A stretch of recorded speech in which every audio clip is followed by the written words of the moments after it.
It is 7:02. My name is Bob Tebow, Superintendent of Windham Central Supervisory Union, and I will call the Windham Central Supervisory Union full board meeting to order. It is a reorganizational meeting, and I will ask for nominations for chair. I will nominate Rich Werner. And I will second it. We don't need to second it, but I will. All right, is there any other nominations? Hearing none. Any discussion? Hearing none. All those in favor of Rich Werner as the WCSU chair, please signify by saying aye. Aye. Aye. Wow. Sure. Any nays? Oh, there you go. There's an aye. Any nays? Aye. All right, it appears to be unanimous. It is unanimous. Rich Werner, congratulations. I will turn the meeting over to you. Thank you, Bob. Thank you, everybody, for your vote of confidence. Hopefully, I'll serve you well again this year. So right now, Vice Chairman is, thank you, Lindsay. Right now, our Vice Chair is Emily Long, and I would accept nominations. Emily was correct, to second it. So would anybody like to make a nomination for our Vice Chair? Nominate Emily. These were illegal.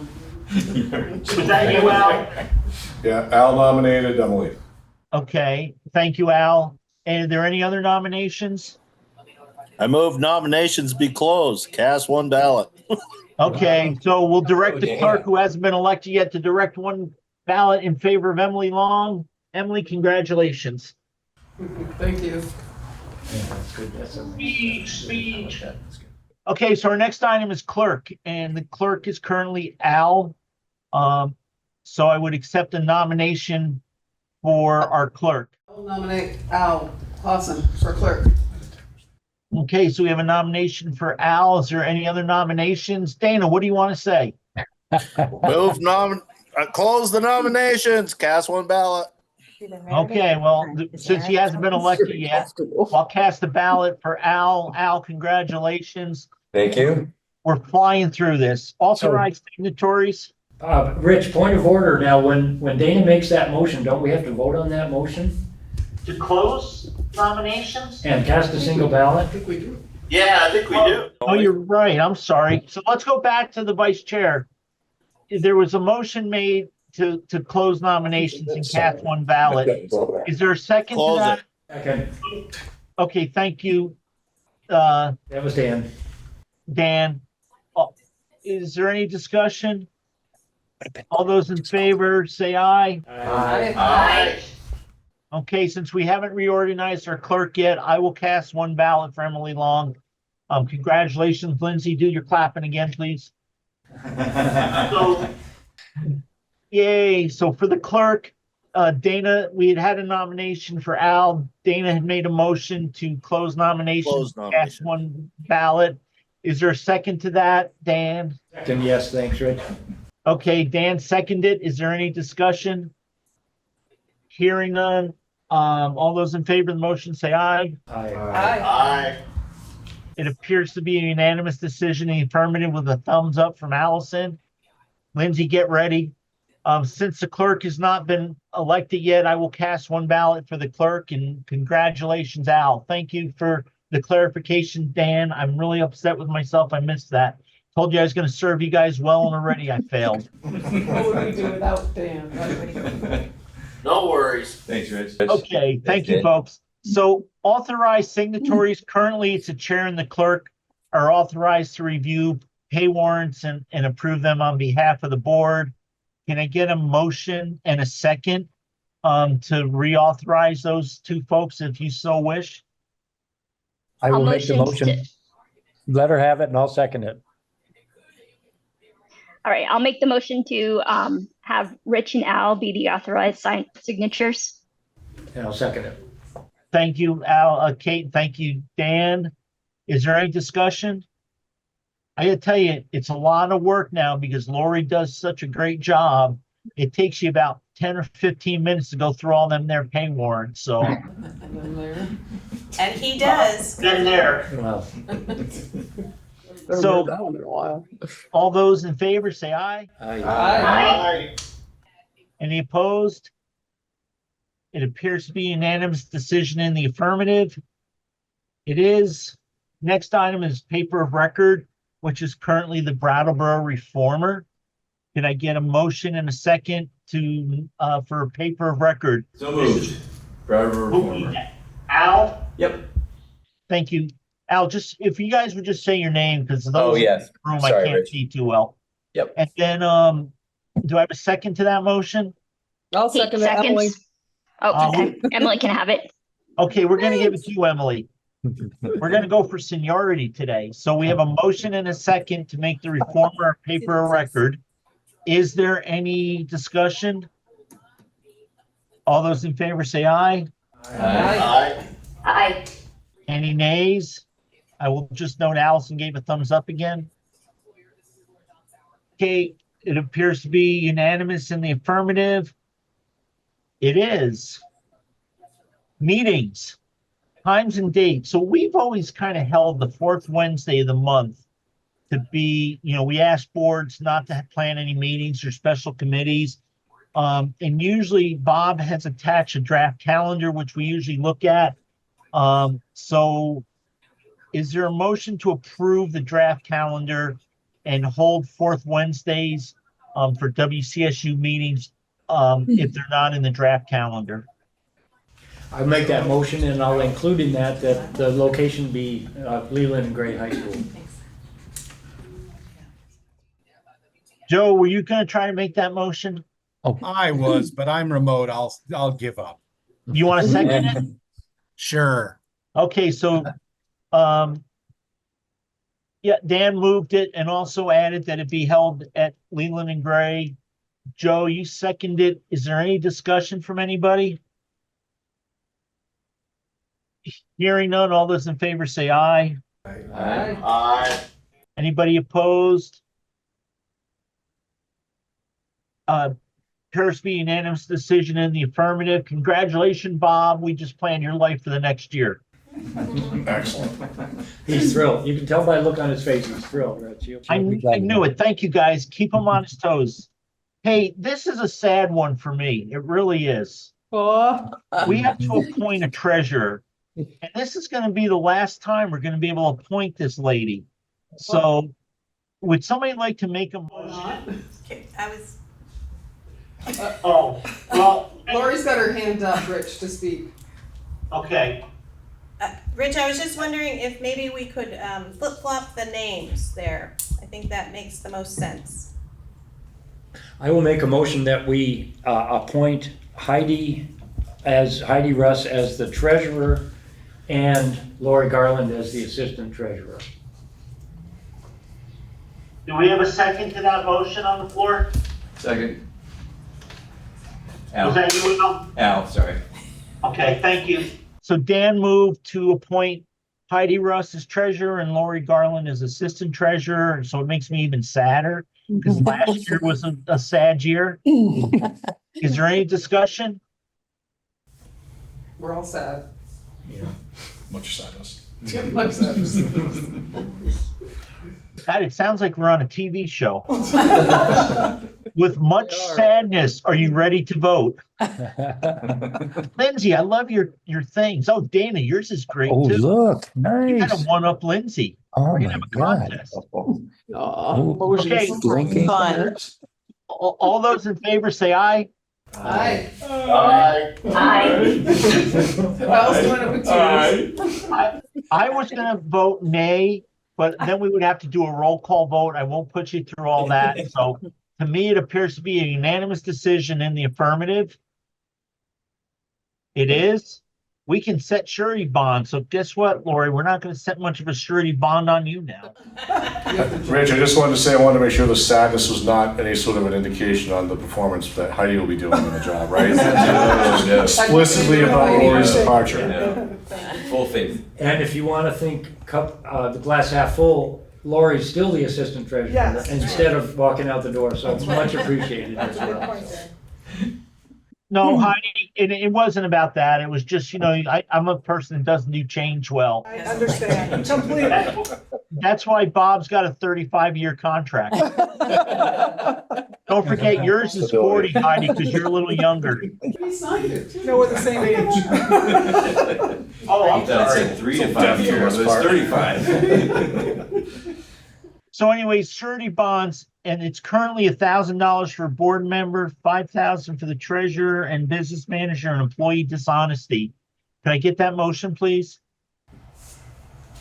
100,000, right? Yeah, it's a little different. I'll make a motion to set it at 1,000 for board members, 5,000 for treasurers, and 100,000 for business manager and employee dishonesty. Okay, I'm sorry, the screens and everything, I That's can't fine. read the whole agenda. I did it So- right. It's fine. Laura, I will Emily, and Dan, you're seconding I'll it? second that, yes. Thank you. Okay, is there any discussion? Just real quick, Laurie and Heidi, that seems like we've been voting these numbers for years. Was that statutory that we doing this, or, I mean, you guys are dealing with $17 million now, Yeah, $20 million. $26 million. There you go. Yeah, I'm not sure if it's statutory, to be honest. I'd have to look it up. It's been like that since I started, so I haven't questioned it, to be honest. So we can question it, and we can bring it back if it should be different. We can set it now so that we're covered. That's good. Yeah, no, but maybe we should just do that. Maybe, Sure. if Bob, you could, if they check into it, you can bring it back to us at a future meeting. Will do. Okay. I mean, I'm just looking at what's happened in some other districts recently that are very close to us, so. So is there any more discussion? Hearing none, all those in favor say aye. Aye. Any opposed? Okay. Any opposed? Hearing none, it appears to be a unanimous decision in the affirmative. It is. So grant superintendent authority to accept grants. This is something we do every year. It's a kind of a blanket policy or blanket, thing that we do under the reorganization. So could somebody make that motion, please? So moved, Al. Thank you, Al. Do I have a second? Second, Paul. Thank you, sir. We have a motion and a second. Is there any discussion? Hearing none, all those in favor say aye. Aye. Any opposed, Aye. say nay. Oh, thanks, Kate. Any opposed, say nay. Appears to be a unanimous decision in the affirmative. Bob, you can accept grants, not personally, though. That's what the previous motion was for, though. Probably should have put on behalf of the SU there. So the policy committee, each board is supposed to give us a policy committee member. So each board would vote their person in or appoint their person. And so we will have a policy committee. I know we have a lot of policies we're doing. There was some discussion if I get to appoint a chair of the policy committee or if the policy committee elects their own chair. Bob, I don't remember. I didn't have time to ask you about that. No idea. It's a great question. I would think because it's a committee, they would elect themselves their own chair. They typically would. Okay. So and I don't think we need a motion. We've always had a policy committee. Do we need to approve to have a policy committee, Bob, or is it, I forgot. I'm sorry. I just took this from the minutes from last year, and it was just, the names were actually listed. And I have it in my office of who from each board has put someone forward. I just, off the top of my head, I don't remember who it all was. I know Peter was West River. I think Rachel Was has been, Marlboro. Allison was Stratton. Kate is Dover. Kate Kate, is River Valley. yeah. And I think Rory? Windham was, Rory, maybe? it might have been Rory. Who texted me, by the way, and said she got caught up at work and couldn't make it to this, but it might have been Rory. So I guess that would be the committee then, right? I'm happy to make a motion to appoint a policy committee made up of the members that were just listed from each of the member boards. Is there a second? Second. Al. Al seconds Emily's motion to appoint the policy committee as mentioned by Bob. Is there any discussion? Hearing none, all those in favor say aye. Aye. Aye. Any opposed? Okay, it appears as though it's a unanimous decision in the affirmative. Dana and Lindsay aren't very happy anymore because they're not setting up fireworks or crying or anything. So pretty much, we're on time pretty good. Changes to the agenda. Does anybody have any changes? Oh, I like the hearts and the eyes. Any changes to the agenda? Anybody's got anything that we missed? The only thing I was gonna ask, Rich, and I, again, being new, I don't know the answer to this, but if there were hires that had to be done from the SU perspective over the summer and the board is not meeting, does there need to be some sort of an authorization for me or for the chair to do that? To help to sign off on contracts if there were some made? We do have some vacant SU positions, so that's why I asked. So does the board have an issue if Bob's not creating new positions, just filling in authorized positions? If he was to present that to the officers, that the officers could approve that? Does anybody have a problem with that? No. No. So maybe to make it official, Bob, we'll do a motion to that effect. So I'll make a motion, Rich, to authorize the officers to approve any interim, what do I call it? Filling of existing. Any vacancies over the summer months, until our next meeting or whatever. And authorize the chair to sign contracts. I'll second that. Okay, thank you, Emily. Thank you, Dan. Is there any discussion? We're wrong. Oh, who said, was it Dan who seconded it or somebody else? Yep, no, it's Dan. Okay. good. If there's no discussion, all those in favor say aye.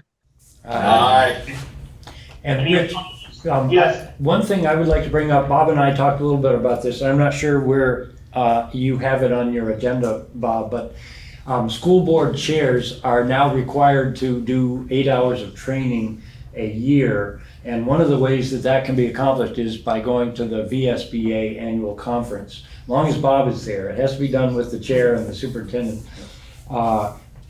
It's paid for by the supervisory union if you're the chair. So I would encourage people to look at doing that. Every board chair is gonna have to do it one way or another. So I just wanna make that pitch. Yep, and I have that in my legislative update. Oh, It okay, is yeah, October 25th. I think. 25th in Burlington. There's an evening, Thursday the 24th, there's some stuff, there's like some student demonstrations, and then the 25th is the full day meeting on Friday. So I have it on my calendar already. Well, if no other chairs are there, at least you and I will be doing we'll be doing it together, so that's good. Check some boxes. I'll be there. There'll be some bonding there over making syrup. Are you the chair? Yeah. Okay, so are there any other changes to the agenda? I'm sorry, we had a motion on the floor and a second, we hadn't voted.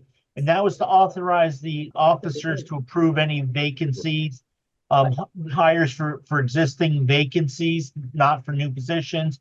And Emily made it, Dan seconded it. Is there any discussion? If not, all those in favor say aye. Aye. Anybody opposed, say nay. Okay, the ayes it appears to be unanimous decision in the affirmative. It is. Thank you, everybody. Is there any other changes to the agenda? Okay, hearing none. WCSU contracts, action required. So I have some contracts for some central office folk for next year that have been signed by me and by them, and just needing board chair signature. Like, do you want me to read the names, positions? Like, what do you? Yeah, usually if you don't mind, Bob, because I did a pretty poor job of it the other day. Okay. So I'll start with, this is our existing people. So we have a partial year contract for Miss Laurie Garland. And we have a Director of Technology contract for Matt Martin, a Director of Curriculum Instruction Assessment for Jen McCusick, a Curriculum Coordinator contract for Renee Merluzzi, Director of Operations contract for Greg Frost, Director of Student Services contract for Stephanie Bett Hancock, and that is it for right now.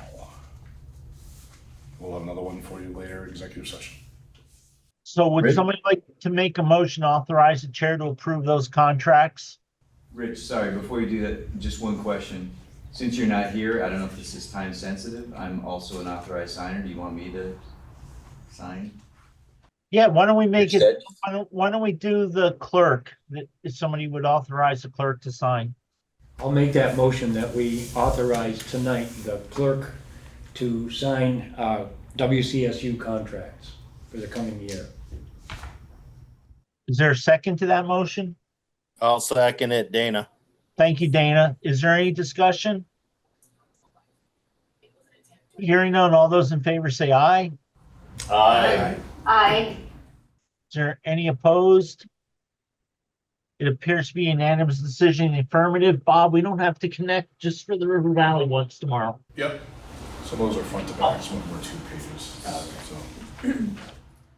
Okay, so equity coordinator update. Take it away. It's my turn. It is.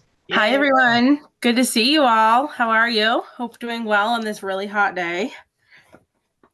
Me and Bob thought it was a good idea to just kind of give you the brief update of my year and then maybe talk a little bit about what I have planned for next year and see how y'all might want to maybe get involved, if at all.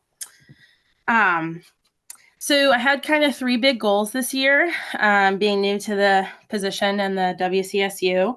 My first one was building relationships with everyone, students, admin, teachers, some community members, parents, anyone who's really willing to engage with me.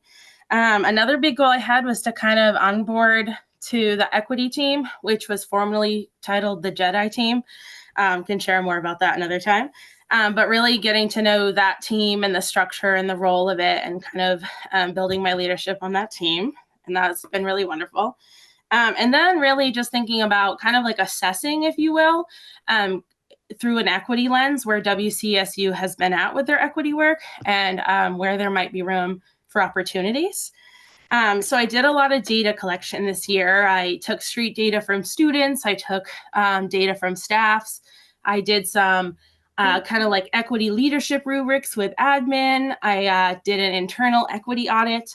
And I also used some pre-existing structures like the Panorama survey, which we use for climate and culture.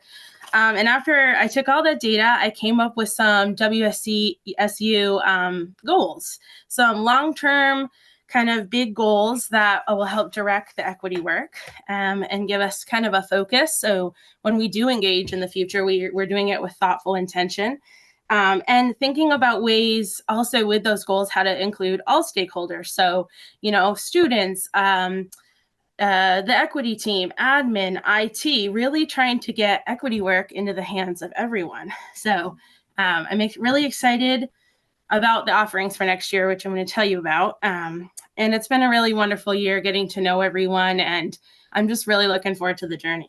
So next year, we have a new structure starting where each school is going to have a building equity leader or representative. And they're going to be working really closely with me to start getting more equity happening more often. And I think one of the coolest things they're going to do is they're going to lead learning or activities at staff meetings with staff to get the equity work into the hands of the staff.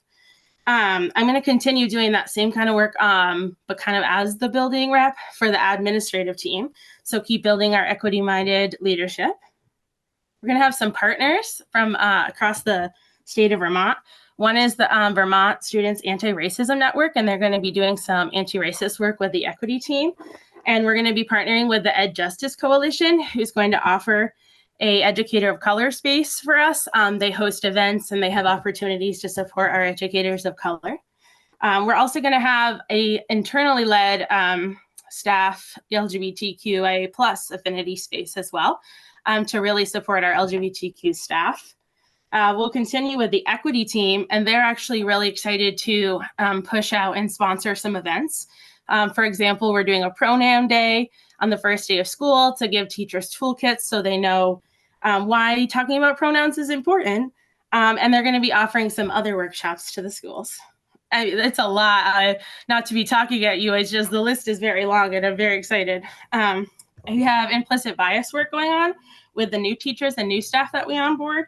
I'm going to continue to be doing consultations and offering resources, helping with the new reading curriculum, which I think Jen's going to talk about in a little bit, just helping with the social justice piece of that. Yeah, we're going to be doing a special project with the specialist teachers, and I'm going to be working on unpacking some data and social emotional learning type of things with the counselors group. So that's a lot and probably a lot to absorb, but we really do have a lot of equity going on and reaching many stakeholders. So that being said, I kind of wanted to ask y'all what you thought of how you might like to engage with this work. I was thinking maybe we could try doing a workshop, maybe the same one that the teachers are doing in the fall and see how it goes, and maybe try one in the spring, or something like we could combine some of the activities that the building leaders are bringing to staffs and we could kind of do them with y'all. Or, it's really up to you if you want to engage in this work, but I wanted to put the offer out there because I think it's really important. And that is my whole spiel. So if you have ideas, please. Hey, Bob, is that something that we could do for our retreat? Is we can give Lindsay some time during that to present or do a project with us? Yeah, I mean, you're the chair, Rich, so you can make anything happen. Only with the support of everybody. Except for video. Except for video. So yes, we can talk more about that in the fall for sure. Okay. Rich, I'll write that down so I don't forget. Rich, I do have one thought. So, Lindsay, very exciting. Glad to hear everything that you're doing. That's awesome. So, just wanted to see or try to understand what you have that may be measurable and measurable over time. Like, what kind of data are you pulling? Just to see what kind of impact what you're doing it has on the school system. And Like how we climate. measure the, excuse me. Yeah, Like how we you're measure right. the goals. Yep, exactly. Yeah, well, I think with this work, some of that really is going to come from the story and the lived experience from people farthest from justice. So I think one, it's like that qualitative piece for sure, and then talking to people who maybe do have more identities in the dominant narrative or with privilege, and like seeing if we have really started to expand that mindset, and start to think about things differently. But then there are more like quantitative measures. I think like maybe thinking about how do we use the panorama survey? Could we put in some more questions? Yeah, okay, you nodding, so we know what we're talking about. Like putting in some maybe more equity focused questions, or just thinking about like the experience of belonging. Well, we think about that a lot of times as social emotional, but a lot of what we do in equity work is creating belonging. So just like starting to looking for ties like that. And I'm sure we could find some bigger type of, equity measure besides like me doing internal audits and things. But just being really sensitive to like how small and lean we operate, and just, just having one building equity leader in each building is just so exciting because we are so lean. A staff of, 4 teachers and a principal is pretty small and things like that. So yeah, we definitely have measures, and there's, I think, room for more too if needed. Yeah, no, again, I think it's great, but just at the board level, it's nice to have something, as you say, kind of quantitative that you can lean on to say, this is the impact of what you're doing, and we can, shout that from the rafters of what a great job you're doing. Okay, yeah. It's good for me to hear things like this. I just have my least experiences with boards and these types of settings. So yeah, that's certainly really good to know and should be on the table. So you feel like you could support the work too. Thank you. Yeah, thank you. Is there anything else for Lindsay? Okay, Lindsay, I'm really sorry I didn't make any of your meetings this year, but I am gonna really try harder next year. Yeah, we would love to have you, and we'd love to have other board members on the equity team as well, if anyone is interested. We have Sarah from the West River Board has been coming to those meetings as well this year. So, That's right. Yes, we do. We have Sarah as a parent, community, and board voice. but yeah, the more the merrier. All right, so we'll be in touch about potentially doing something at your retreat, and thanks so much for having me. Thank you. Thank you. Thanks, Lindsay. So Lindsay is handing it over to Jen McCusick for the curriculum rollout update. You gonna do a barrel roll for us or somersault or something, Jen? Yeah, you just wait for it. This Okay, happen any second. you'll keep everybody staring at you. Yeah, perfect. So hopefully all of you have a handout with EL education updates in the packet. Did everyone get a handout? You want to share a screen or no? I can share a screen. I didn't know. Sorry, Up to you. got the wrong one. I can do it.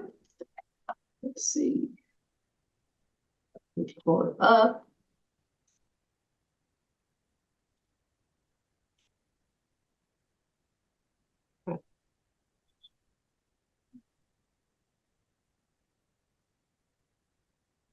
Can you see it? Yes. Okay. I did learn that if you use PowerPoint, you can keep your face. I can see everybody, but I didn't put in PowerPoint. So ELN. So last time we talked, I was giving the outline of ELN and starting out. EL stands for Expeditionary Learning, which is very aligned to project-based learning. So Bob asked me to do some updates for you for today, and jump in if you have questions about any of it. I will let you know that one resource is I am starting to put PowerPoints up onto our website. So under Windham Central, there's a curriculum instruction page. And under there, there's PowerPoints already for ELN.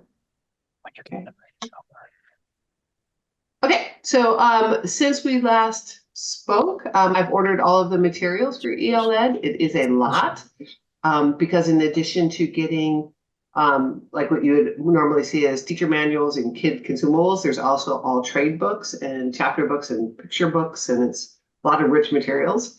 And then we have a final order that's coming in June that are like extra consumables.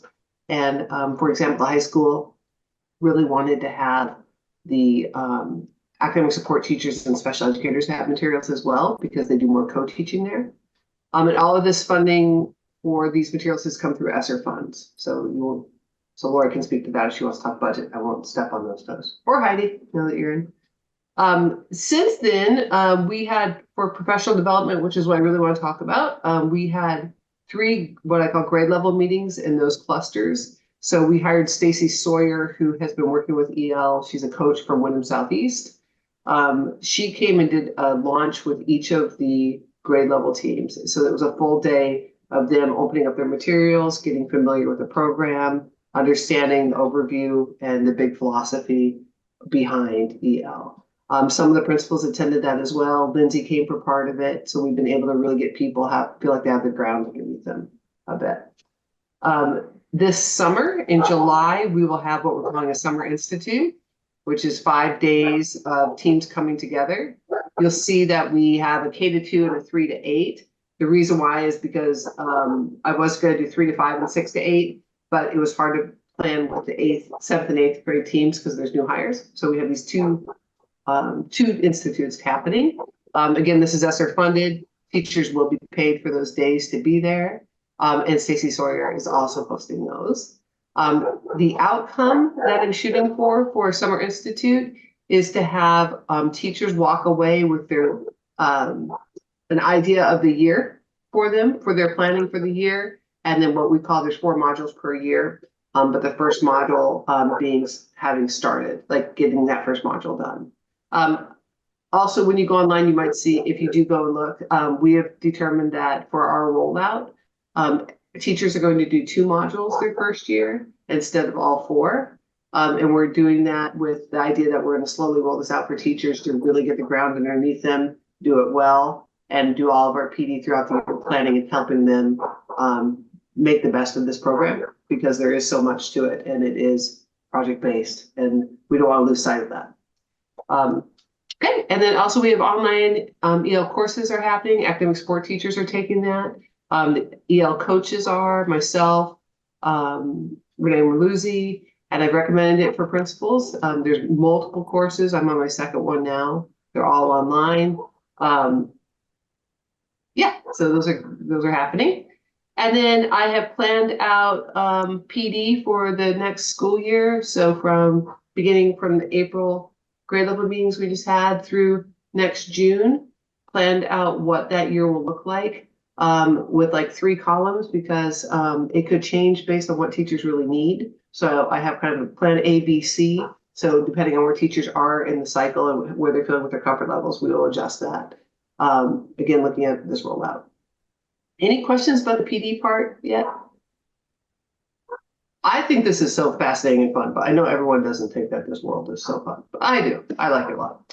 Okay, so teacher observations of EL. We've been traveling, and these are, I've listed 4 of the places that we have set up so far that we've invited. I've talked to principals and curriculum coordinators, and we've been setting up visits to schools that are already teaching EL and inviting teachers to come. So I just organize all that, and they sign up. And we go and we watch and ask them questions and dig through their materials and ask kids questions. And it's been really fascinating. And we're learning a lot. And then also on here, I have coaching. I talked about Stacy Sawyer. She's with us through July and is really just doing as a good colleague in our southern part of the state to help us get as much information as possible. And then we are turning over to Allison Brown, who's an EL consultant and coach. And Allison actually works with multiple districts around the state. So she and I have already worked out a contract and again, that long-year plan. Coaching, I'll come back to collaboration. I just wanted to also point out part of building capacity is that we will have 4 EL coaches, myself being board director coach, but the 4, Renee Merluzzi being K-8, and then Bryn Casamassa K-2, and 3 to 5 is Deanna Donza, and 6 to 8 is Dale Sherman. And the reason we did this is because my long-term goal is to build capacity so that we are moving forward and always having support for teachers as we get new teachers on, as teachers develop new lessons and modules, as they go through the system the program, they have that support going forward. And I think I want to get back to collaboration because, yes, I've been working a lot with other districts and learning with teachers. I am really trying to build a collaborative unit of curriculum directors and principals in the southern part of the state so that we can share resources. One of the things that's happening, like with TRSU, Two Rivers, is they're in their 2nd year in some places, 3rd in others, and now they have new teachers coming on. And rather than take the expense of having a consultant come and do all new first training again, we're talking about, okay, can you come to ours? And then next year, when we have new people, can we go to you? There's components of EL that's about like all block and labs, and that will be added into our program as we progress. So being able to pull in expertise around the state, especially in the southern region, for us to build our own capacity, save costs long-term, and then also just develop our teachers and our coaches to really understand and be able to do this work independently. So that's that. You still with me? Yeah. We're definitely with you. It's not you, Jen, it's hot. It's so hot, yeah. But yeah, overall, just really excited. The launch, I can say, with the grade level meetings, teachers, it was like, we started out, we said, this is a ton of stuff, but it's going to feel like, I'm really excited. Now I'm overwhelmed. Now, like go back and forth. And not surprising to me, and probably not to anyone in this room, our teachers were phenomenal. They were just like, let's do this. Let's dig in. This is great. I can see how I can make this work. The trade books look good. How do I get to this? When can I get more time?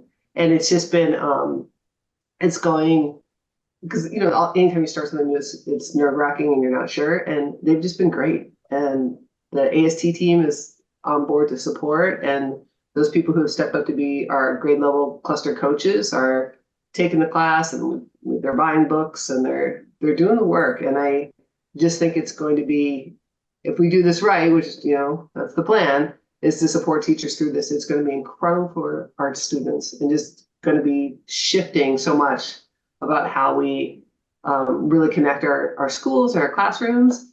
And I have other ideas too about doing like a K-12 PBL showcase, getting connected more with Leland Gray and having all the expeditionary learning come together and building that bridge as a whole SU. So big ideas, super exciting. Any questions at all, or? No? Okay. That's all, that was it for me. I was a one pager, so. Thank you, Jen. Thank you, Jen. Okay. That was I great. think it's really good, Jen, that, you know, because it is a fairly new thing. It's a definite commitment. When you first spoke about it to the executive committee, I know that there was a lot of really excited people about it. So I've heard from some staff members, they're excited. So, you know, let's hope that the momentum carries over the summer and you hit the ground running in the fall. So thank you very much. Yeah, absolutely, Rich. It's been the connections for people, be it the equity work or the responsive classroom, social emotional learning part, the rigorous standards, and obviously the expeditionary learning, the hands-on part. It's been great. So yes, we're going to keep up the enthusiasm and keep supporting our teachers and our students through the process. So thank you for all of your support in this too. It's been exciting. Is there anybody who has any other questions or thoughts or comments? Rich, just a thought. So, I mean, this is really exciting and transformative. And I don't know, it may sound kind of hokey, but, you know, at the beginning of the next school year, could we do some kind of like ribbon cutting, EL ribbon cutting? And, you know, just get some social media involved, or as a paper. I'm sure we'll do that, but yeah, it's a big deal. I can work on that. I can work on some stuff, run that out. Yeah, it is exciting.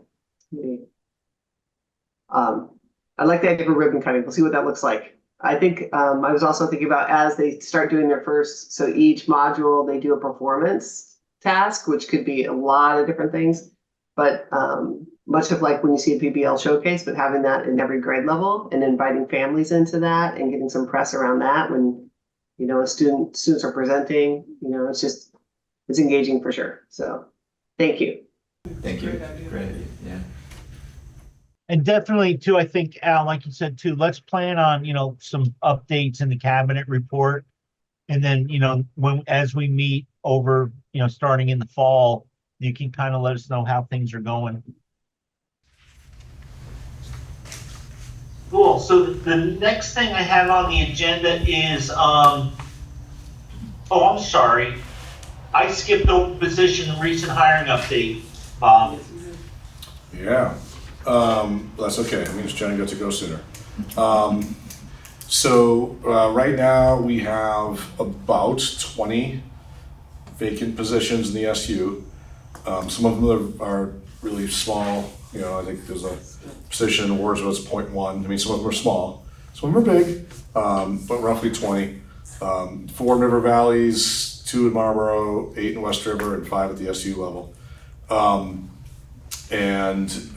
Typically what that means is either the process is already underway and we're courting somebody, or we have no applicants, which is maybe the larger problem.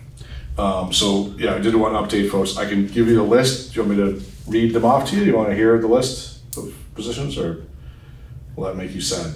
It doesn't do me any good. It just, the numbers are astounding enough as it is. I guess I don't need to know the details personally. Yeah, I don't know if other people want to, or.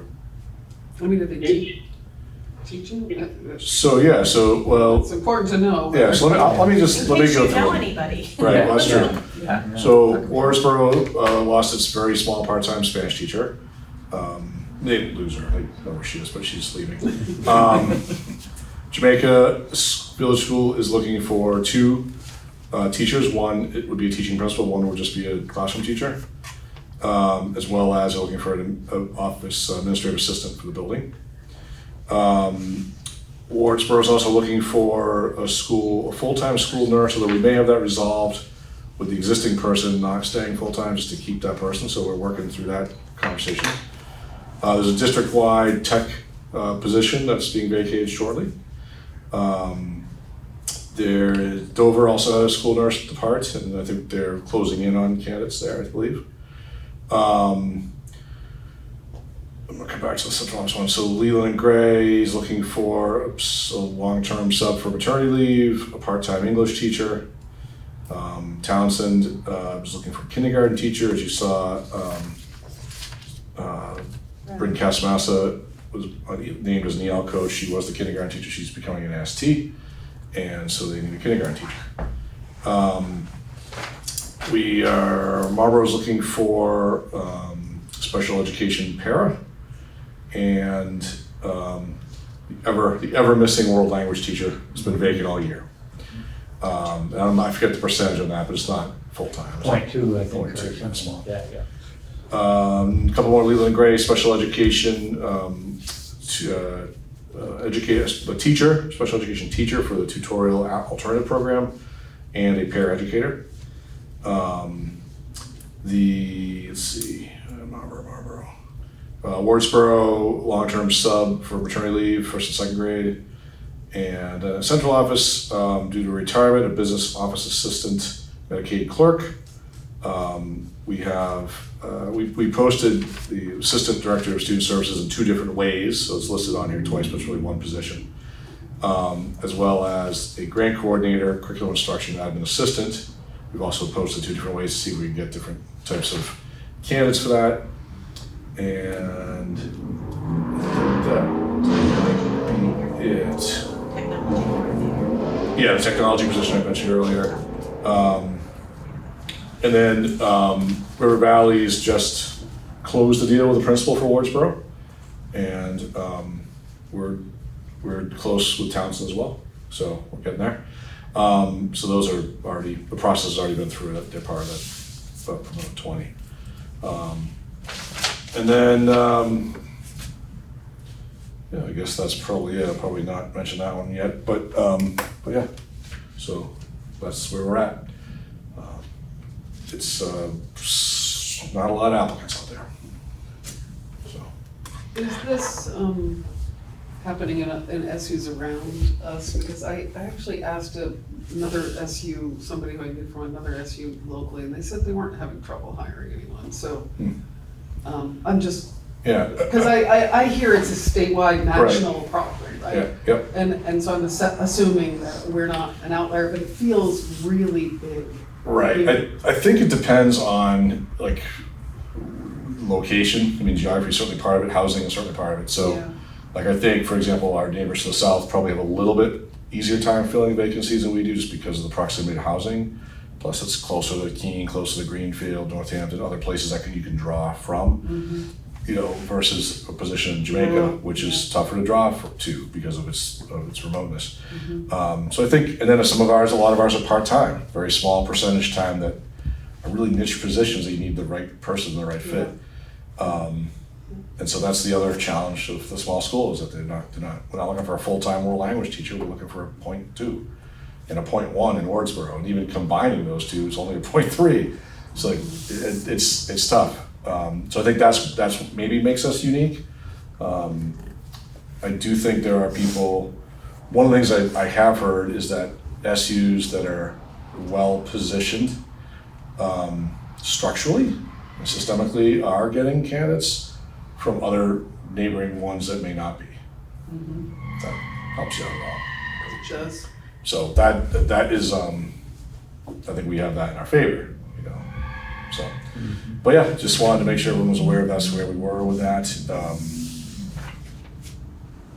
Yeah, it's tough. It's tough. You know, Emily, to your point, when the state board met at Twin Valley, it was interesting. They had hired a music teacher, and the music teacher spent 3 months trying to find housing, and the closest thing they could find was over in Bennington or down in North Adams, and you know, neither one was a really good drive. that they could afford. You know, it was a single person, fairly new teacher. And so they never chose to take the job because they couldn't find good housing. So it was, and then there was a few other positions that they couldn't fill. So I think it's almost the more city-like towns don't seem to be, I guess, Bob, having the issues. Yeah, I think where there's housing is where they're having better luck.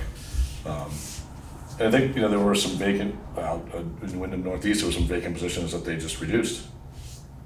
Instead of trying to fill them, so like they don't have vacancies anymore, but they reduced them, so that, it's a different way to solve the problem, I guess. So, yeah. But yeah, I would say the urban regions are better. I think Northeast Kingdom's probably really struggling, be my guess, but,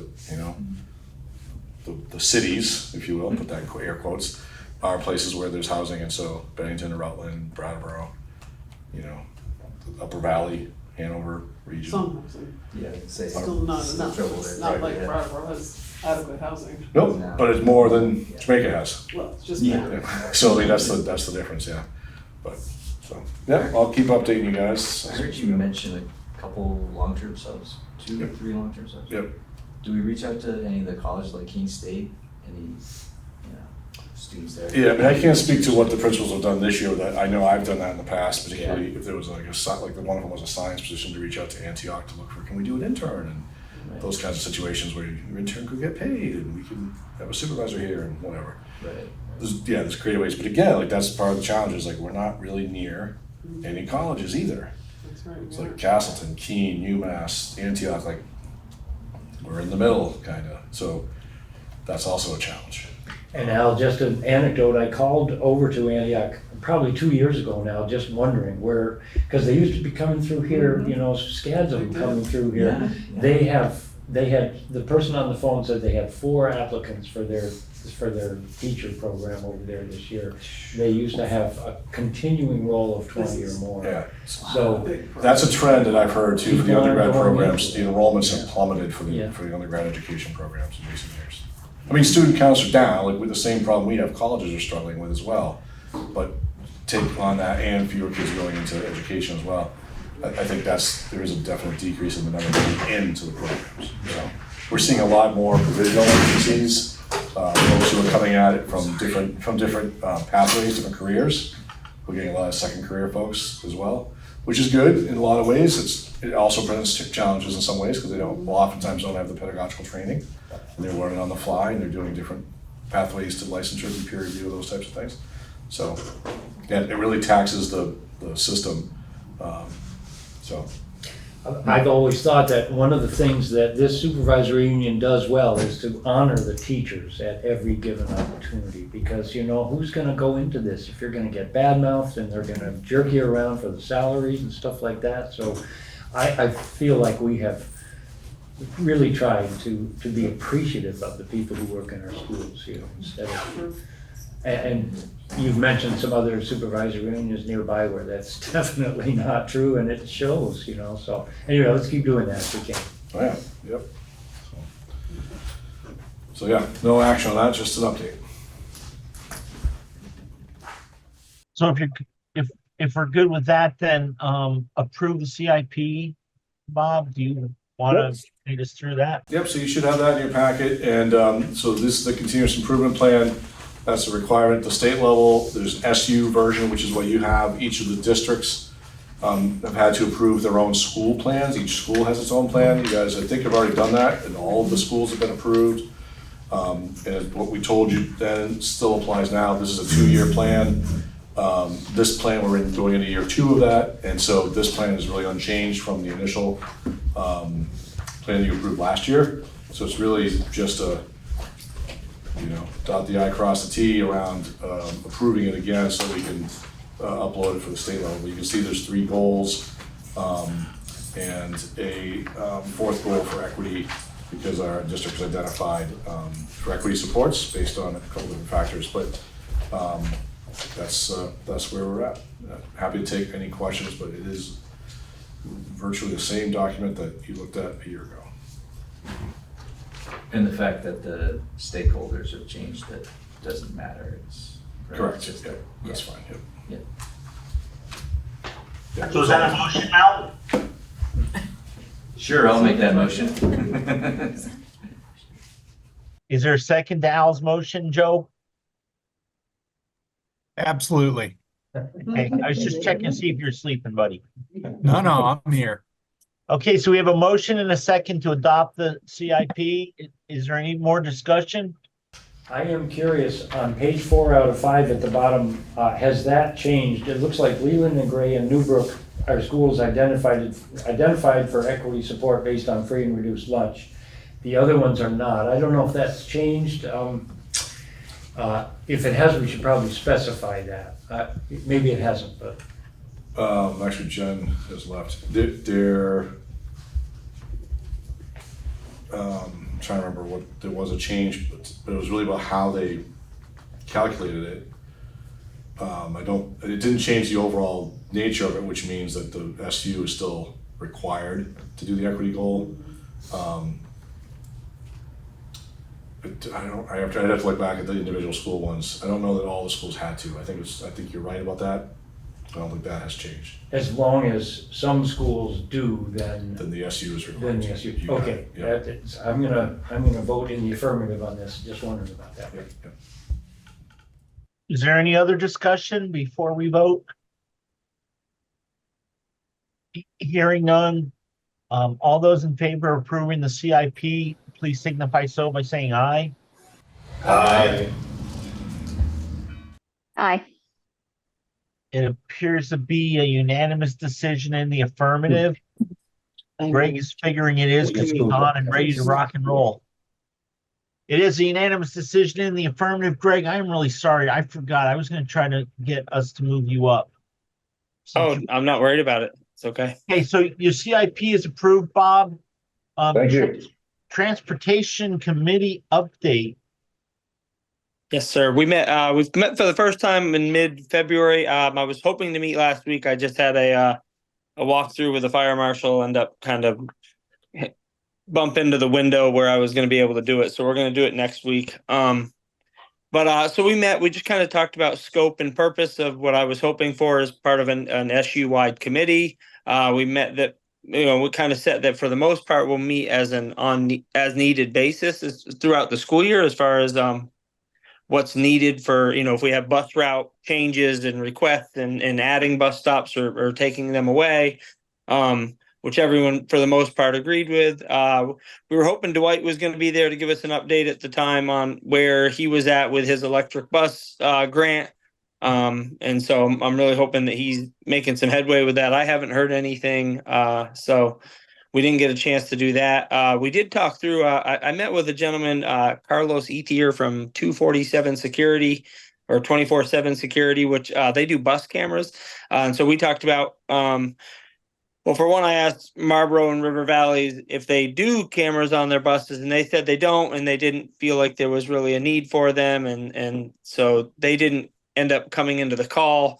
But with West River, we're trying to get them to transition to Wi-Fi buses so that when their buses are parked, rather than having to go to the bus, get an SD card, come, download the proper software, and then try to filter through it, that we could just do it Wi-Fi so that when they're parked, you could just access them remotely, kind of like we do with our current security cameras. And so I believe there's one more meeting set up with them, and I'm hoping that West River is going to move toward that for next year. We're going to, and in our next meeting, we're going to review routes and route creation for the fall to have that all ready for the school year. The goal there is to get the routes actually like digitized on a map so that somebody could see that, say they clicked up West River, right, or whatever, they could pull it up and they could see the route and they could then click on it and it would highlight on a map so that they could kind of have an idea of like, oh, okay, I live here, I would need to be there for a stop or at least until you got to a point where they could request a stop where they needed to be or whatnot. So really trying to bring the bus route work into the new age and make it a little more accessible for folks when we do get new families, that they feel like it's easier to access school. So it's kind of where we're at there. Very good, Greg. Is there any questions for Greg on transportation? I see some head shaking no, so I think we're good, Greg. Great, thank you. Okay, really appreciate it. Rich, if you want to speed up Greg's time here, the J State Construction Aid update is something that he was involved with as well. Yep, no, I was gonna try to do that. So, So Rich, I have a motion to make relative to that, and then if you'll let me make the motion, then I think both Greg and I would be happy to talk about it. cool, go ahead. So my motion is this: I move that WCSU send out a RFP for services required to bring the SU into compliance with all aspects of House Bill 871, the School Construction Aid Bill, to make WCSU eligible for construction aid funds. Okay, Meredith, will you be okay with that, or do you? I can send that. Can I make a comment before we vote on Yeah, Emily, hang on one second. Meredith, are you set? Yes, thank you. Okay. Emily, let's get a second. We can then- get a second first. Yeah, so is somebody interested in seconding that for motion? I'll Dan? second it. Thank you, Dana. Dana. Okay, so,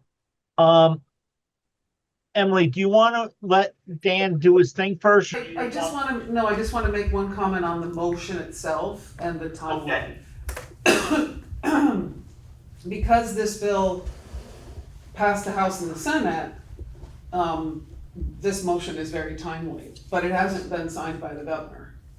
So we don't act, so pending, you might want to change the motion to say pending final approval by the governor, whatever. I don't, all I'm saying is that we don't know whether this bill will actually pass. It has passed the House and the Senate, but it needs a signature by the governor, that's all. I would I just happily, looked up to see whether it was in the pipeline yet, but it's not. It has to go through drafting and all that, so he hasn't even seen it yet. It hasn't gone to his desk yet. I will happily amend this if Joe or Dana, if you'll agree on the seconding of it, that we add at the end. I agree. Pending it becoming signed into law. And I agree. Okay, so formalities not being held here. We're just gonna Okay. we're gonna let you, Dan and Dana, just amend your motion in your second. So that's gonna be what we're gonna discuss instead of voting on an amendment. Is that okay? Yep. Does anybody have a problem with that? Okay, so, Dan, why don't you speak to it and Greg can fill in wherever he wants, and then Dana, you can speak right after Dan gets done if you have anything. Okay, yeah, thanks, Rich. So Greg and I have been talking about this. I think the point that Emily made is what got us inspired about this, is that there are a lot of requirements. If the law in fact becomes signed, there are a lot of things the SU will have to do, and many of them are paid for by grants. But what concerns me is that we might not be able to find, if we wait on this, we won't find people to do, for instance, a 5-year plan, complete assessment of all the buildings in the SU. So I would like to get an RFP out as quickly as we can. Maybe we wait till after the law becomes, has a signature on it, but then be the first ones in the door. And another reason I think that it would be timely is because Marlboro is working with Southern Vermont Engineering right now. This district here is working with Stevens and Associates. They would seem to be logical people to take this over. They're already engaged with the educational community. If they sign a contract with somebody else, then where are we gonna go to get someone to do this? So, you know, both Greg and I, in the things that we wrote, and I think hopefully you guys have seen what Greg wrote in here. Yeah. There's also a possible monetary thing. I would support that. Greg supported it in his written one as well, but I felt like it was important to have two separate motions. We get the RFP out if we agree on that, and then I'll reserve a second motion for the money part if, because I think it's a slightly different discussion. So yeah, so Dana's, you guys, in the packet here is,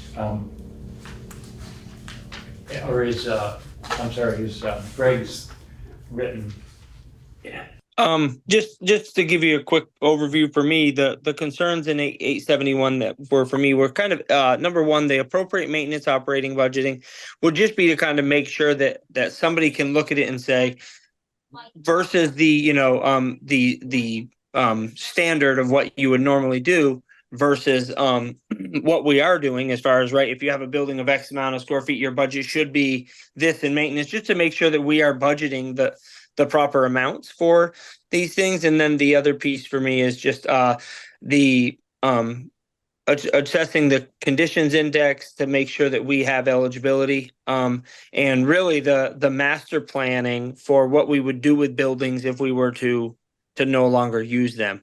I think that would be I would just want to make sure, right? I know that in many of the merged areas that if we were to not use an area, I believe you all have in the agreement, in your agreements, right, that you would have to first offer it back to the town. And so I just think, does that cause an issue if you were to say no longer use, just for instance, Leland and Gray, right? But then it said, well, but you have to offer it back to the town of Townsend, right? So just to have somebody look at that versus the bill and that and say, where does that fit?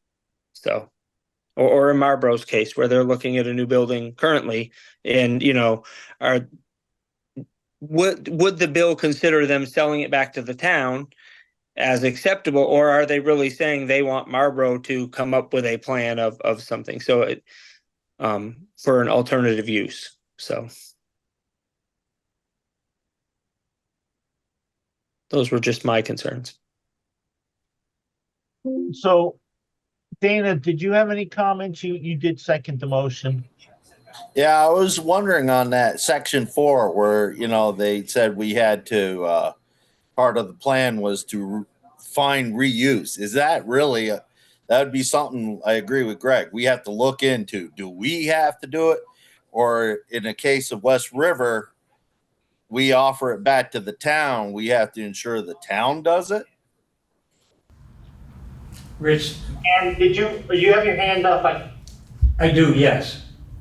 Dana, I think that the parts of the bill that aren't included in any of our communications here are that actually this is the work that would be done by the people that we would hire. So, it's clear that the bill is not trying to place this all on Greg's shoulders. It's an impossibility. So in order to even qualify for the funds, we would have to hire someone to fulfill those, 1 through 5 there. So, and it's supposed to be paid for by a grant. So maybe that answers your question. There's not supposed to be financial obligation on the supervisory union. Okay, it does. It gives me an idea where it goes. So, okay, I'm good. Is there? 100% or I think so, yeah. I'm sorry, I missed the question out. Sorry, Rich, I was just asking if it's 100% or they're matching funds, or what does it look like in the bill as is? I think it's 100%. I think it is. I actually tried to find some answers on this today about where the funds were coming from and where they were allocated with, and I wasn't able to get that answer today, so I'm still looking at it. I hope to come here with an answer on that. And just so everyone knows, there's some real strict criteria around eligibility for the grants, and includes some things like poverty, needs, highest needs, that sort of thing. So it's a competitive grant, and if you don't qualify, you won't get it even if you are first. I think Dan is absolutely right. The sooner we jump on something like this, the better. And I will just say, with the other bills that we have passed, including the Commission on the Future of Public Education in Vermont, this is going to loom large, I think. And again, the quicker we get our application in for something like this, once it's passed, the better, because when we start looking at what the future of public education does look like here, and that's going to be happening if the bill's probably going to get vetoed, but I am hoping that we'll, in June 17th, be able to override it. But we'll see. these kinds of conversations are going to start growing in the state. And some of the conversations we just had about rural areas and not able to find staffing, that sort of thing, we actually are going to have to rethink the way we operate. And that's gonna require some shifts in facilities as well. So I think you're right on about going forward with this, but I still need to find out about, it felt very vague to me in this bill about where the funds were coming from. They're allocated by the AOE, but I don't know if there was money in the budget for them, or whether it's coming out of the AOE's funds already, I don't know. Rich, so I love Dan's haste in wanting to do this, right? Because whoever's filled out a grant before, what's the first question they ask? Do you have an RFP, or do you have something in hand? So if we don't jump on that immediately, I don't know if potentially we could just reach out to them and kind of give them some sense of scope, and this may not happen, but hey, we want to put it on your plate. As soon as it does, we want to hit the go button. And so one of the things I did is, after Dan had talked to me about it, I did call Emily to see what she could find out for us. Get the kind of the inside scoop, Dan. And then, so I'm wondering is, I don't know how long an RFP would take to put together, but I don't even know if we really, I think we can have it all ready. We don't have to wait for it to be signed, but maybe we put it together so that when it's signed, we can then, see exactly what's signed, and then maybe just adjust the RFP. I know, Greg, you're at the end of the year and you probably got a lot of projects going on, but is that something, how long is that going to take you to put together? An RFP? Yeah. It shouldn't take too long, because you can basically write it, that you're looking for them to assess your supervisory union based on these criteria, right? The bill kind of lays out the criteria. So it shouldn't be super hard to write, give me a week. So, I mean, it would be fairly quick. So I think, that's everything that you're looking for, right, Dan? Well, I said I was going to have a second motion that may be a little more controversial, so let's start with this one. So is there any further discussion on this motion? Has anyone reached out to the AOE about this and the SU? No one has? Okay. It's hard to get an answer from them sometimes anyway, so I'm not surprised. I'm not even sure where to call. But it really is administered by the AOE, so the AOE is, they have had to have done testimony on this. Part of my thinking around that, Emily, is that any organization, Southern Vermont Engineering or Stevens and Associates, that even would look at an RFP is going to wonder that same thing. And I'd like to put it on them to go into this with us. We can't answer all their questions, but if they want to accept the proposal and contract with us, then they've got to be figuring out that kind of stuff too. So are you folks all ready to vote? Not seeing a lot of yeses or nos. Let's just say, all those in favor of Dan's motion, which I kind of forgot, do we need to I guess it's basically to work on an RFP and have it ready to move. In summary, all those in favor say aye. Aye. Aye. Aye. Any nays? It appears to be a unanimous decision in the affirmative.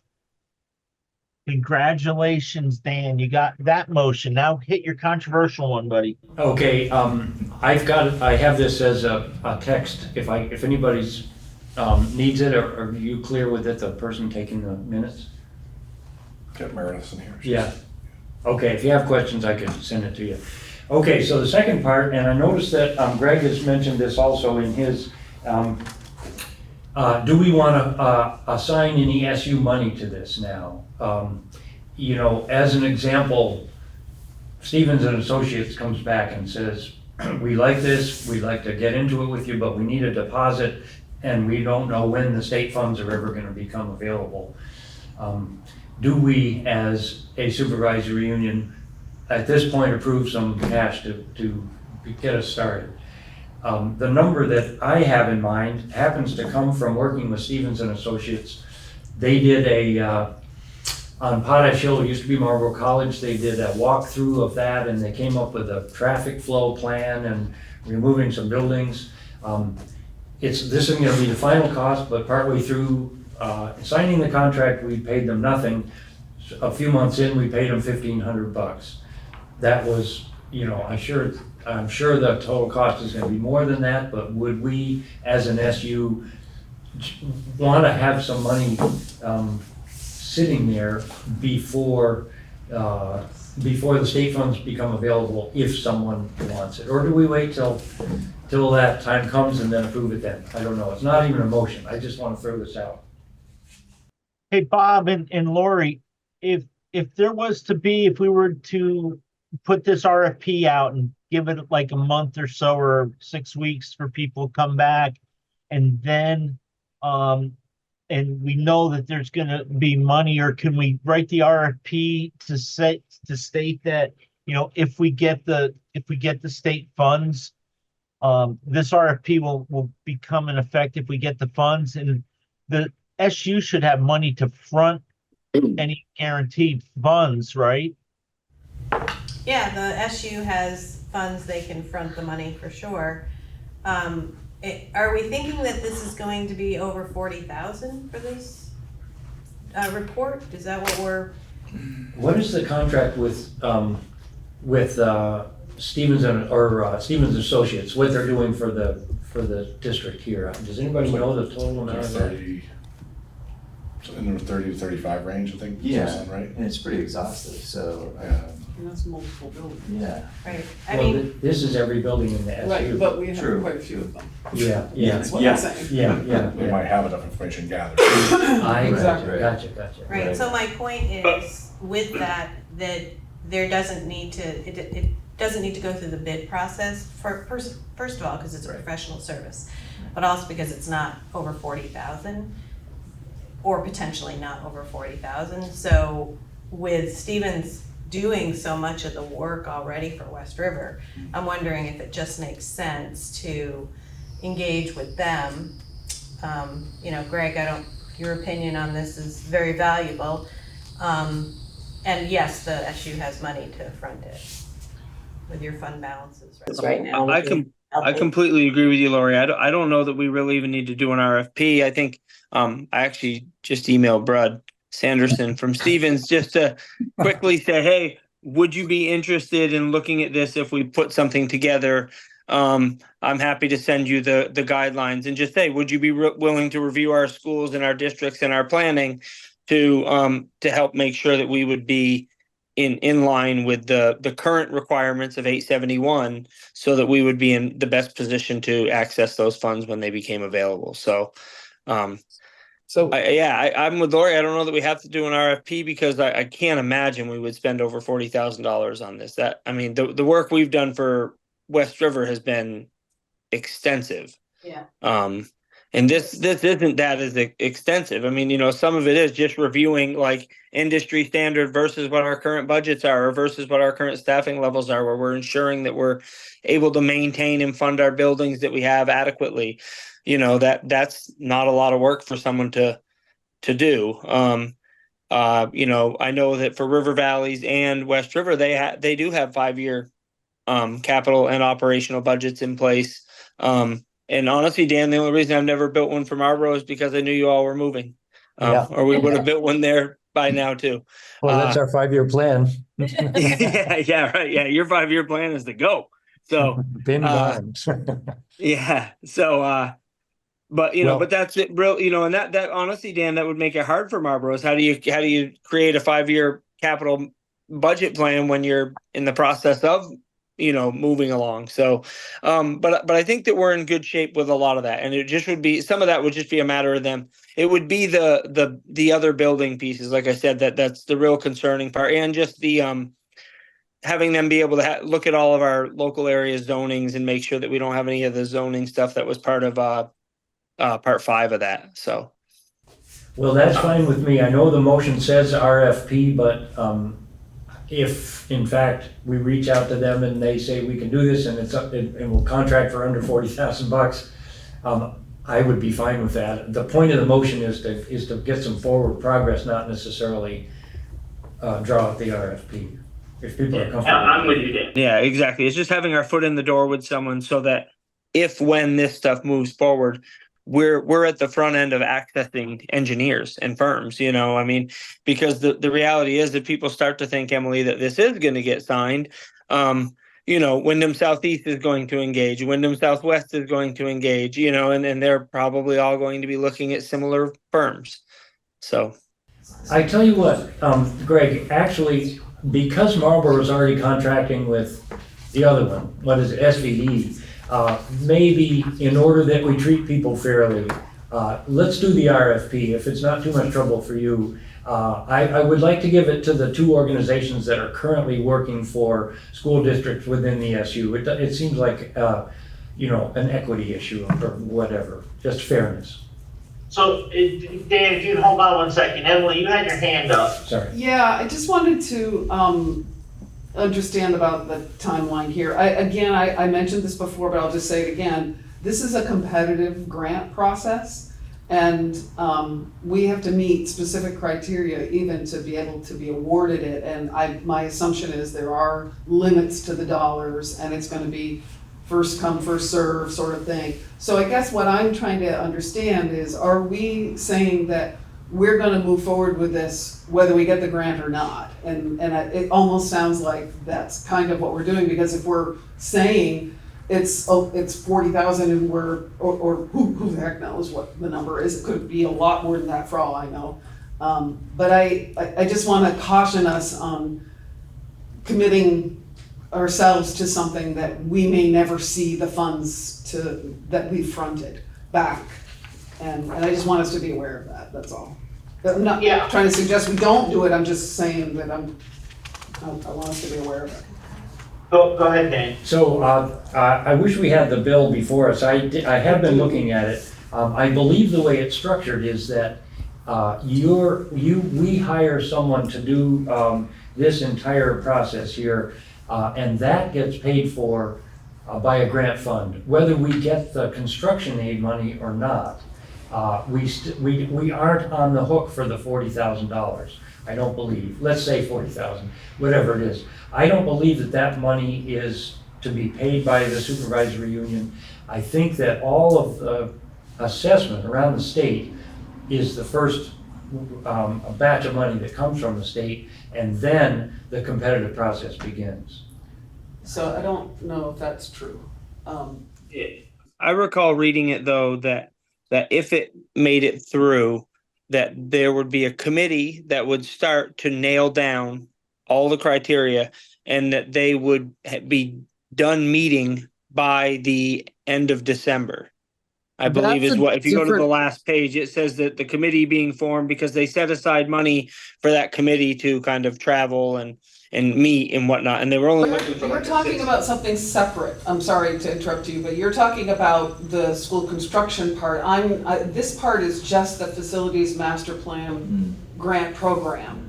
That's a separate, they're two separate segments of the same bill. Okay.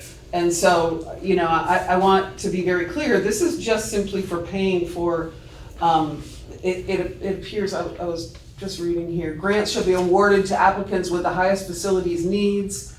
The agency shall develop a prioritization formula based on an applicant's poverty factor and average facilities condition index score. But this is really simply, lovely, this is a big bug on my screen. But it is really for, to administer by the Agency of Education from funds appropriated for this purpose to supervisory unions and independent career and technical centers to support the development of educational facilities master plans. Grants funds may be used to hire a consultant to assist in the development of the master plan with the goal of developing a final master plan that complies with state construction aid requirements. So this grant program is simply for developing the master plan from what I'm reading here. The school construction aid is a completely different segment. We haven't gotten to the funding for that yet because we have to go through what you just described, Greg, which is a working group, trying to come up with a new state aid to construction formula and plan. And that's not in place yet. We're talking billions of dollars are needed in this state to do that, and we don't have the funds to do it. So we'll have to figure out a way to move forward. These facilities grants will help us to assess what we can do to reduce our costs for school construction aid, I believe. And so I'm fully in support of what Dan is suggesting and what you are too, Greg. I'm just being very cautious about the use of the funds, the dollars that we're, and it is pretty competitive. I don't know what our poverty factor index is here compared to others around. And I actually think we've done a pretty good job of keeping our facilities up compared to some other SUs. So we may not meet the criteria just based on the fact that our buildings are in better shape than others, even though we know they're in great need. So I'm just putting all that out there as food for thought. Well, I guess the way I see this is we've passed a motion that doesn't involve spending any money. It's just reaching out, asking a couple of organizations or maybe more what they think. And if they're leery of us getting that grant, they won't be wanting to sign on either. So we'll know so much more when the time comes. Yeah, I think, Dan, and that's a good point. What we're basically doing is we probably won't meet again till the fall. So this is allowing, I think your motion allows us to have an RFP, to have had some conversations, and to position ourselves when we see what this, what this bill actually says. And, I think with Emily having a little bit of an inside track, knowing what's going on, follow up on. I'm sorry. I actually think I don't think, my guess, no one can read the crystal ball, but I don't think there's too much controversy around this bill, that I do think that it might get signed. The question is when. If it's one of the last bills that is sent to the governor, it might take until mid-June before we find out whether it's passed or not, or beginning of June. It's just not on the list yet. It's in editing. Well, But I think this motion will allow us at least forward. It doesn't cost us anything yet. I think if we do have to front any money and it looks like we are going to get grant money, then I think, Laurie said that we can definitely do that. And I think Dan's thought, because if you want to also go out a little further, River Valley's contracted with a different engineering firm to do our reserve studies before we merge. So we would have something to kind of have an idea where we are. So there's 3 companies that have experience in the district. Greg, maybe we send it to those 3 and, just get some feedback. And, once we see what the bill says, Joe's just sent the latest text, I think.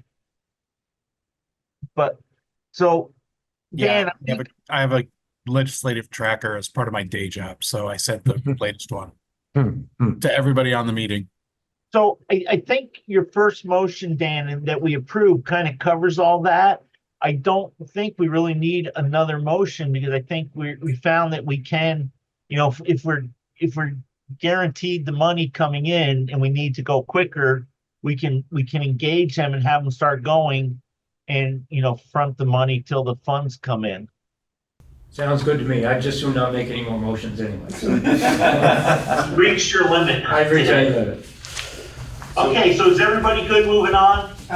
Sorry, Rich. So just want to make sure I understand. So if there are any funds that would need to that we would need to expend, are we saying that we give the administration the authority to go ahead and do that?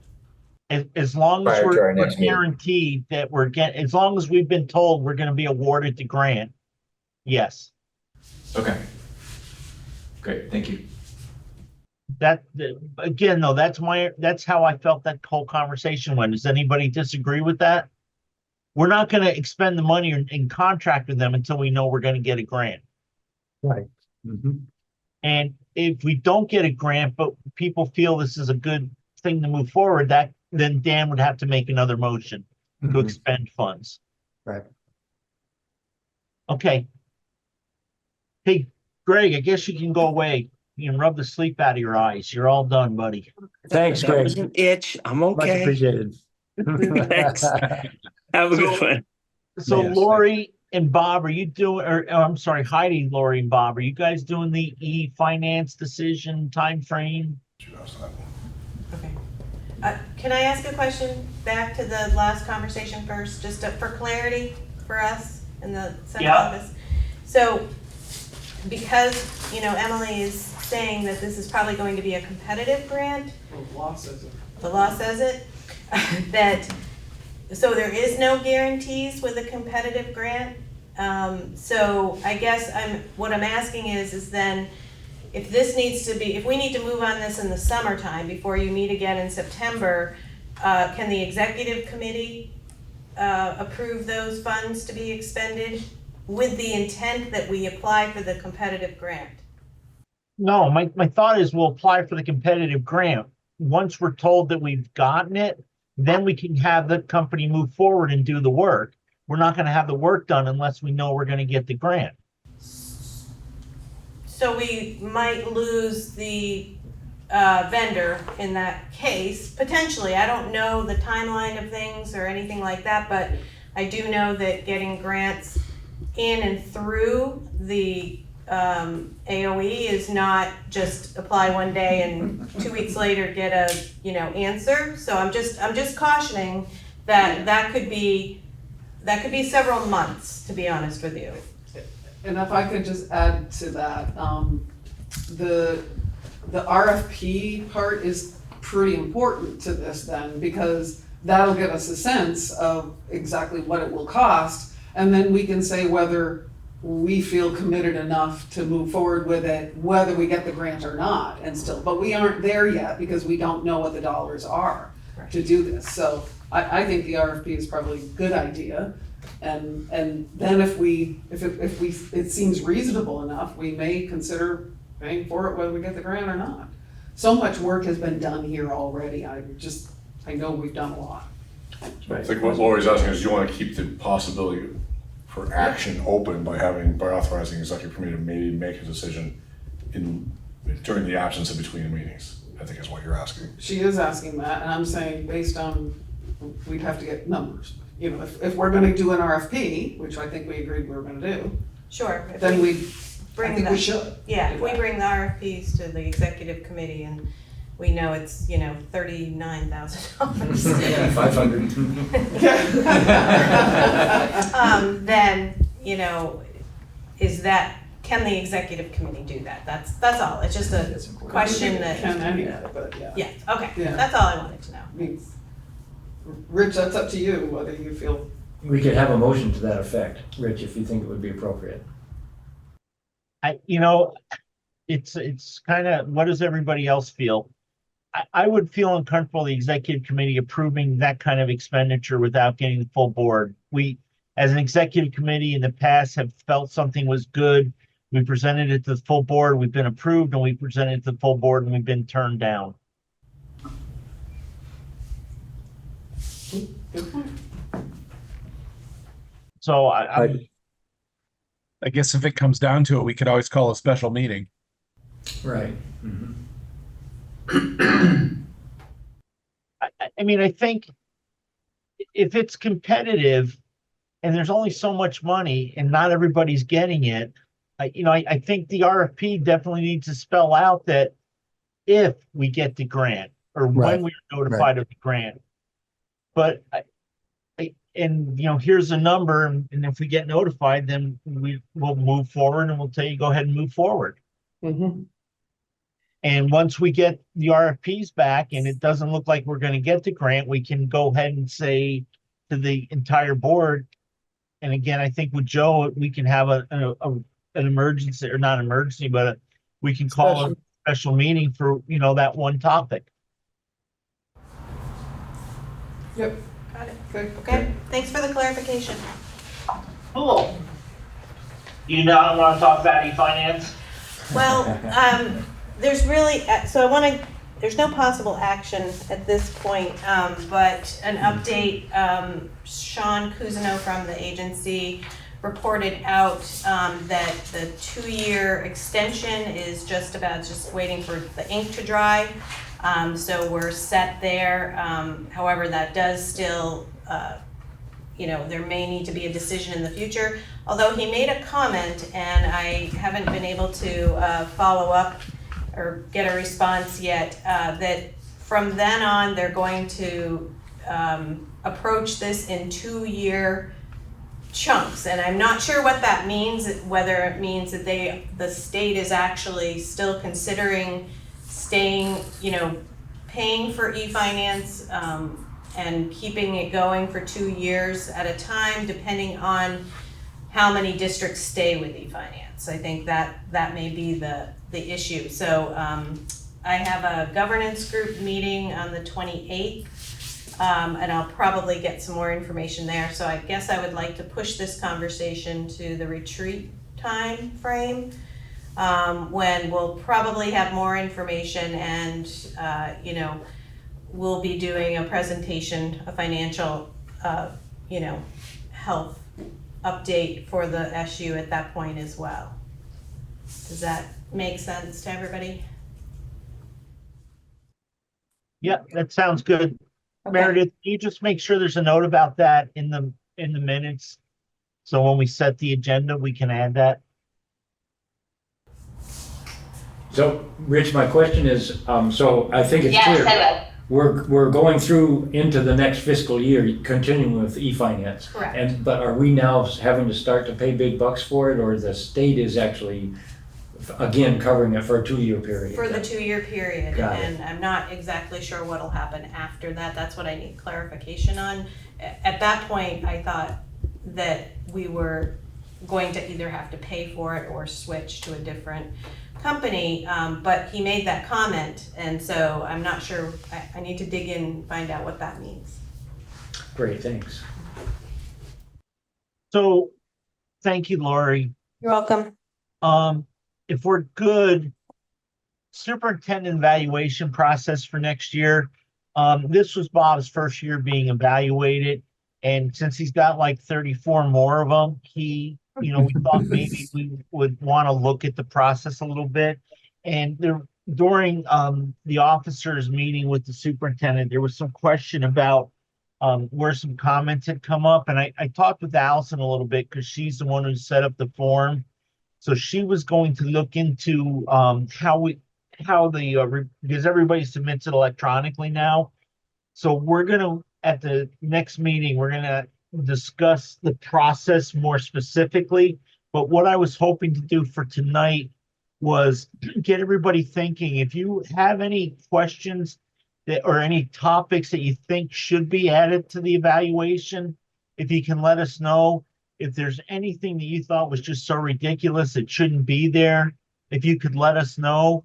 And Bob was going to check with his building administrators and his central office staff that also assist us by completing those evaluations. So we will, Meredith will add this. We'll move this off to our next meeting also for to come up with a better process.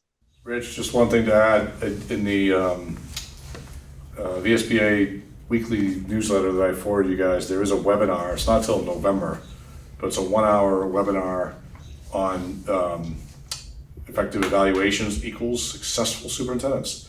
So if someone is interested in attending that, just want to call your attention to that as well, and it might help you guys form some thinking about this. So that's not until November, but the link to register is already in that weekly newsletter from the VSBA.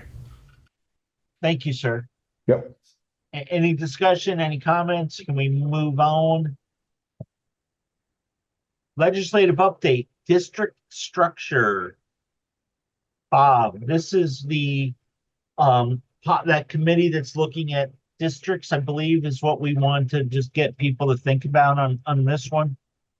Right, so before I jump into that, the other, this was mentioned earlier by Dan, the other, one of the proposed changes, again, I don't think it's law yet, is the open meeting law changes. And one of the changes that proposal calls for is requiring meetings be recorded and provided online for 30 days. And so we already do that via the BCTV website. So I just want to mention that as one of the things that we have to continue to do. Dan already mentioned the chair training and the October 25th date for the retreat.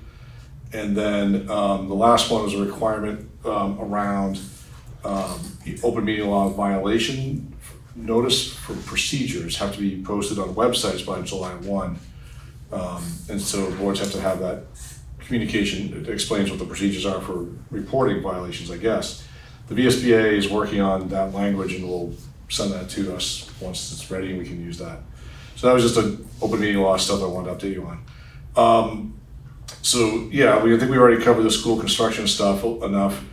The yield bill did a lot of things, including setting a yield, which was nice, I guess, that it did that, since it is named the yield bill. It's supposed to be that. A lot more than normal. It is a lot more than normal. So I'm going to ask Emily to correct me as I go through this, but I've gone through, again, this is all waiting, potential veto and override and whatever, but the language does reference the formation of a commission, which I think is what you're talking about, Rich. And I'm just going to read the quote from this. I think it's interesting. To study Vermont's public education system and make recommendations to ensure that all students are afforded quality educational opportunities in an efficient, sustainable, and equitable education system that will enable students to achieve the highest academic outcomes. The result of this commission's work shall be a recommendation for a statewide vision for Vermont's public education system with recommendations for the policy changes necessary to make Vermont's education vision a reality.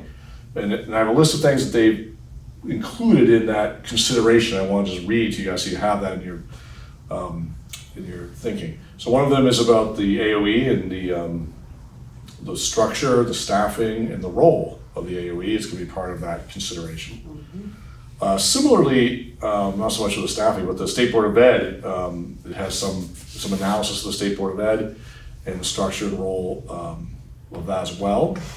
They want no stone left unturned. They want to have some conversation or research into the recommendation should distinguish between what items are state control and what items are local control. I think that's an interesting way that they phrase that, and it seems like if you were to stick your finger in the wind, you might see where that might be going. They want a consultation with the working group for the school construction aid, and this is the one that kind of it might be what you're thinking about, Rich, specifically. An analysis and a recommendation for the most efficient and effective number and location of school buildings, school districts, and supervisory unions needed to achieve Vermont's vision for education. Provided if there is the recommendation for any change, the recommendation shall include the implementation plan. So again, the number and location of school buildings, districts, and supervisory unions. So that's everything's up for consideration. Analysis, and this is I think maybe what Emily was referencing earlier, analysis of the capacity and ability to staff all public schools with a qualified workforce driven by data on class size recommendations. And obviously the implications there, certain places are going to be more challenging. And here's another one that impacts Windham Central, an analysis of the current town tuition program and whether, and if so, what changes are necessary to meet Vermont's vision for education, including the legal and financial impact of funding independent schools and other private institutions.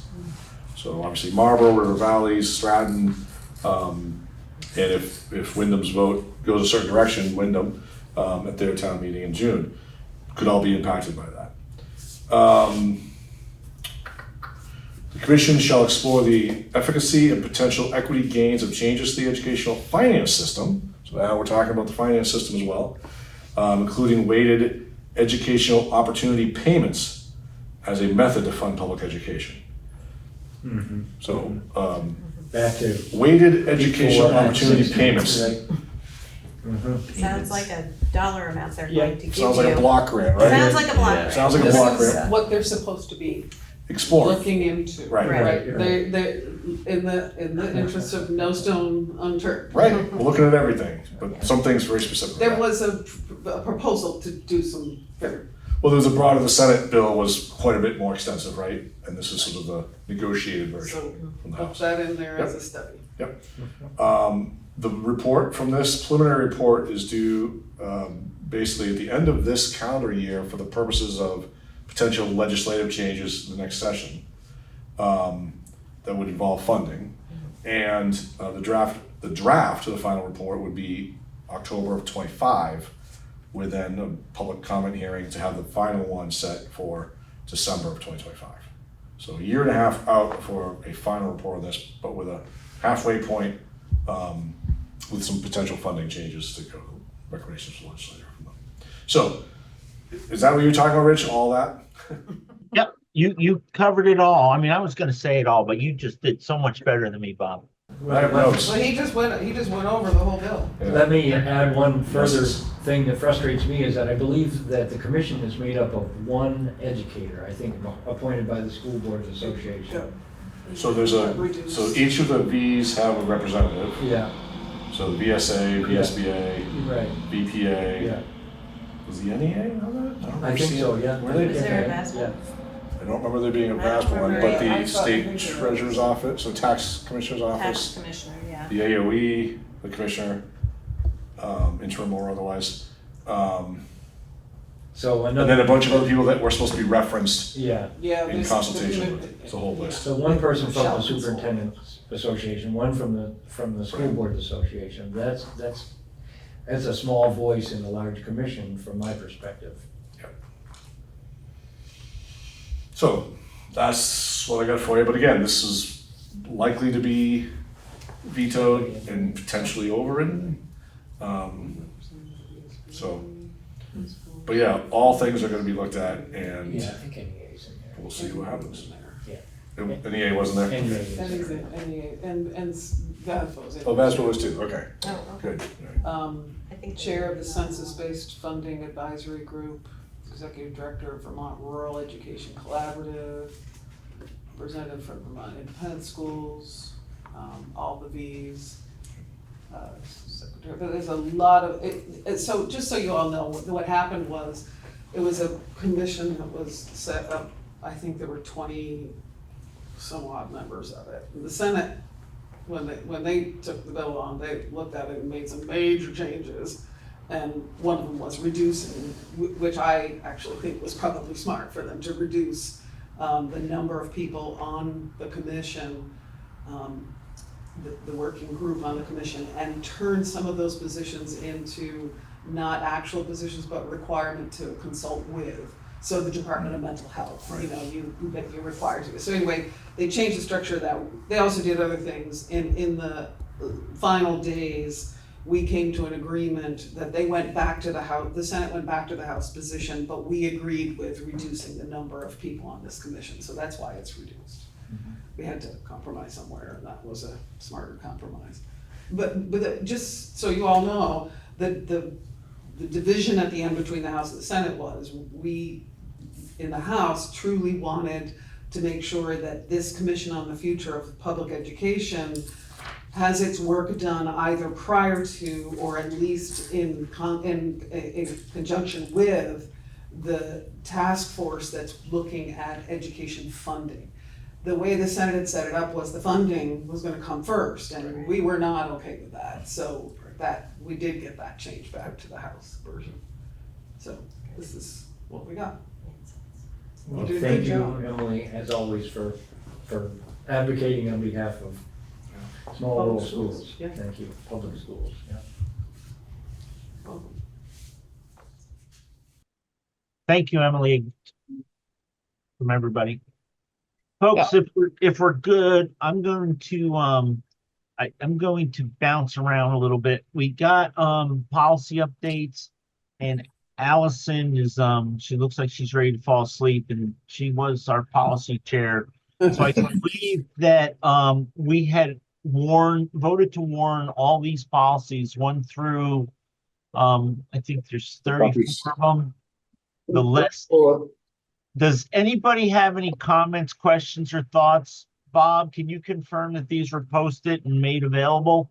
They are, and in fact, they are actually, copies I have here are dated with an adoption date today and ready for the authorized signature. So if you authorize the clerk again, he can sign a bunch more stuff once you guys adopt these. So we have a copy ready that we would then scan and put up on the site as official copies, ready to roll. Rich, can I make a motion that we adopt? Hey, Dan, hang on one Yeah. second. Allison, did you have anything more on those from, or any of your policy committee people that are here? I don't have anything more except that the ones that you are looking at for adoption tonight are the ones that are required of us to have on file. And then you gave me the directive to come up with some other stuff, like, you know, some of the recommended policies and what have you. For the fall is when the policy committee is scheduled to meet again. So we're not going to meet again until that point, but at least at this point we will be compliant. Well, it's always good to be compliant so the state doesn't come and slap our hand. And Bob, you got no comments from anybody, right? Nope. Okay, go ahead, Dan. I'm going to make a motion that we adopt 34 previously approved policies, shown as numbers 1 through 34 on the agenda for tonight's meeting. Excellent motion, Dan. Would somebody like to second it? Second. Al. Al, thank you. Hey, Dan, could you just add there and have the clerk sign on behalf of the board?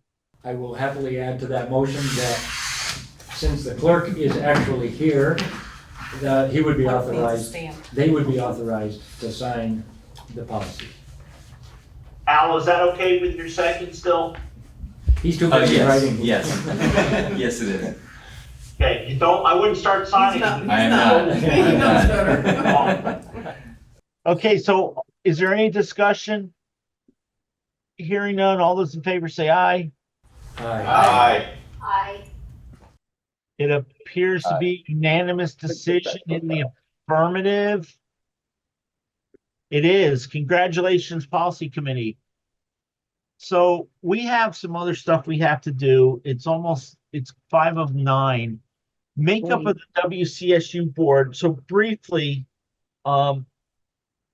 we haven't really put anything out about this, but I think we have to make a recommendation, and I believe it has to go to the State Board of Education. I know when we did the original Act 46 work to change our districts, we kind of went against the grain a little bit, and we wanted to have some really fair representation. And I thought we came up with a really great ideas where I believe we have 7 members of the West River group as, Al, how many do you have from your board? I'm sorry for representing, I'm busy signing, apologies. Oh, I'm sorry, 5. Yeah. Okay. And then we did 3 from River Valley because they have 2 schools. We did We had one, 6. I'm sorry. We were saying we thought we had 6. Yeah, I thought it was more than, I think originally they were supposed to be like 8 or 7, and I know we went down a little bit because we remember, Emily, we had an issue with the state not liking the numbers. Oh, that's very familiar to me. Yeah. That happens a lot. I thought since we were only 11, we had 5, because if we had a 6th, we'd have a quorum at this meeting. Well, Oh, that might be. we have I believe there's 3 from River Valleys, 2 from Marlboro, 2 from Windham, and 1 from Stratton. Because we went 1 with a non-operating.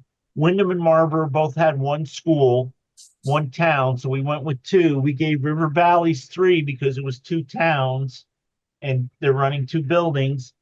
I don't think the buildings were as big a deal. And then West River, I thought we were at, I thought it was a little higher, but 5 or 6 because we wanted to, we didn't want to have West River be able to outvote all the other boards. Right. They didn't have So I think, what should happen is with Windham becoming non-operating, we should drop Windham down to 1.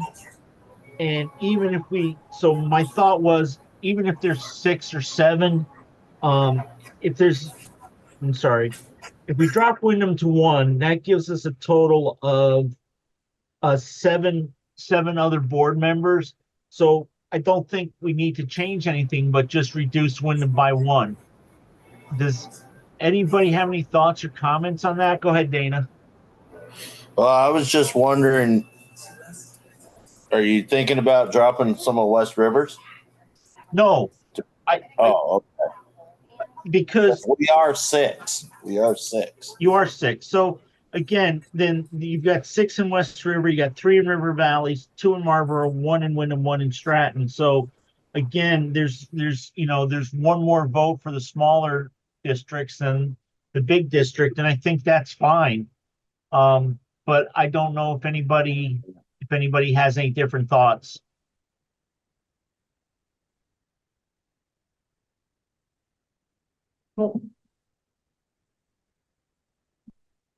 So I think since we didn't have it warned, what I'd like to do is for the next meeting, we'll warn that change, Bob, and we'll vote on it, and then we can go to the state and say that this is what the WCSU has voted on and ask them to bless it. You do have it warned as possible action. We don't have the specific reduction. Is that what you would want listed on the warning? Well, that's what I'm wondering. What do you all think? So you'd have to make a motion to change it and to apply to the State Board of Ed for approval. Is that what you would do? Well, I was going to leave it general because I don't know if we have to go to somebody else first or how that works, and nobody got me an answer. So, Rich, the other thing to consider isn't there a vote still happening in Windham? Yeah. Which, my guess is they're not going to be changing, but even the vote there is it? It's not changing their board's structure though. Oh, you mean they haven't determined? Right, they haven't made a final decision to close their school permanently, right? Am I right or wrong about that? They've made a decision to pay tuition for public schools. Right. Permanently. I mean, it was for years carrying on. What their ballot at their town meeting in June will include a specific statement about closing the building and a separate article about accessing independent schools and the budget, of course. So I mean, they're in a gray area, so do you want to wait until after that's finalized? Yeah, until Windham makes their final decisions. Feels appropriate. Makes sense. So we'll hold off on that then? Makes sense. Yeah. Okay, so, and I think if people can just think about that breakdown, and if everybody's good with it, it'll make it a little quicker. Then Bob, we can just warn this, or we can have the specific discussion next time, put it in the warning. And then hopefully somebody from Windham will also be able to make it. And it would also be good to know before we take it up again, what we have to do to get approval at the AOE, or whether it's the state board or whatever, that process. I can't remember, we've done this before. I think we've done it. Rich, I was wondering, I think originally this was based on the number of students. And I wonder if it'd be worth just asking Bob to count them up again and divvy it up somewhat proportionally. So Dan, it was discussed last time based on the number of students, but we changed it, and I had forgotten. I think Dana or Joe just said because if there was enough members from West River, then it would have to be a warned meeting. Right, and gotcha. We wanted to go outside the box a little bit because we had all been operating as at a very high level. We liked the way it worked. We didn't want to create a position where I think if you go by student population, West River would have, 9 people and we'd have one amongst all the others. Gotcha, okay, yep. Yeah, I remember it too. Yeah. So, yeah, that was what the state pushed back on actually a little bit, Dan. Uh-huh. So, Rich, do you want me to reach out to the AOE and see what I can find from them? No, I have a call out, so let You me do, okay. see. And if not, when you and I talk about the agenda, you can help me if I'm still getting stonewalled. Sounds good. Okay. Hey, we've got a lot of good terms coming up. So again, I'm sorry about this, but I think I'm going to skip district updates because now it is after 9 o'clock unless somebody's got some burning huge announcement like West River just got $1 million grant to do something really fun, like sponsor Allen 26 marathons over the next year. I'm so excited. Yay! I'll be there with you, Al, if you need backup runner, okay? I do. Emily, don't laugh so hard, please. So, can we It was pretty funny. Sorry, Rich. is everybody good to without a district update? Does anybody have anything burning? Okay, so can we get a motion to move into executive session? How about approve the minutes? Oh, I'm sorry, yeah, I approve the wasn't there, minutes so I of couldn't do 3/27/24. Thank you, Dan. That was a motion, by the way. Thank you. Great motion. Do I have a second? I'll second it, Joe. Thank you, Joe. Is there any discussion?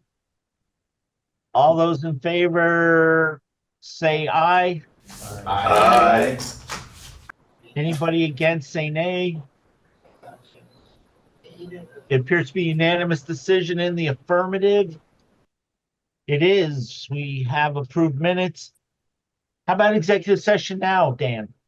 That's okay with me. You want me to do that? Sure. I move to find that premature general public knowledge would clearly place the public body or a person involved at a substantial disadvantage regarding personnel and contracts. Do I have a second? Thank you, Kate. Is there discussion? All those in favor say aye. Aye. Any nays? Appears to be unanimous decision in the affirmative. Go ahead, Dan. Before Dan does that, I'd like you to, I'm wondering, do you guys want to include Laurie in the executive session as well? That's fine. I'll That's include not a that in the motion. motion. I don't think we need to do that in the motion. I think No. we can Okay. invite whoever we want in, Bob. Okay. Okay. I motion to move to executive session under number 1, Vermont statutes annotated, number 313(1)(c) to discuss personnel and contracts. Second, Kate. 8 seconds. Thank you. Is there any discussion? Hearing none, all those in favor say aye. Any nays? Appears to be unanimous decision in the affirmative. Meredith, do you want somebody to?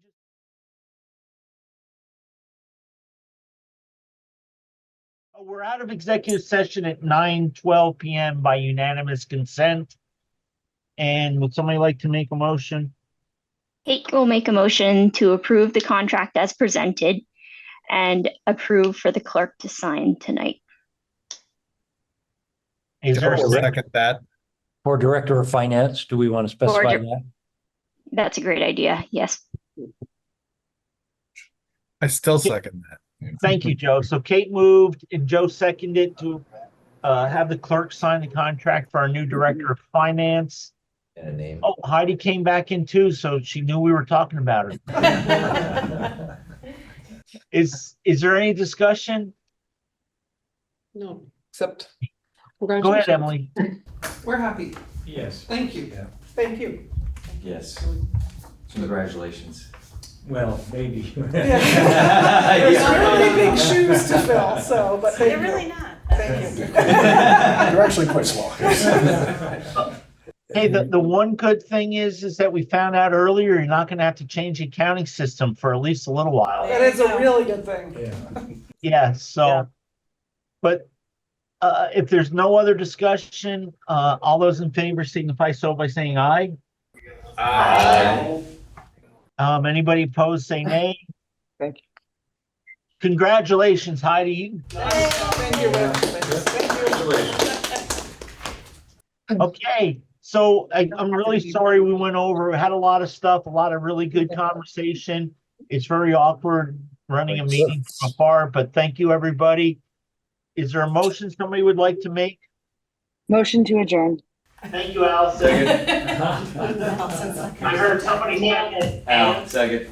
Al seconds it. All those in favor say aye. Aye. Thank you, everybody. Good night, everybody. Thanks, Rich. Thank you. Thanks, Rich.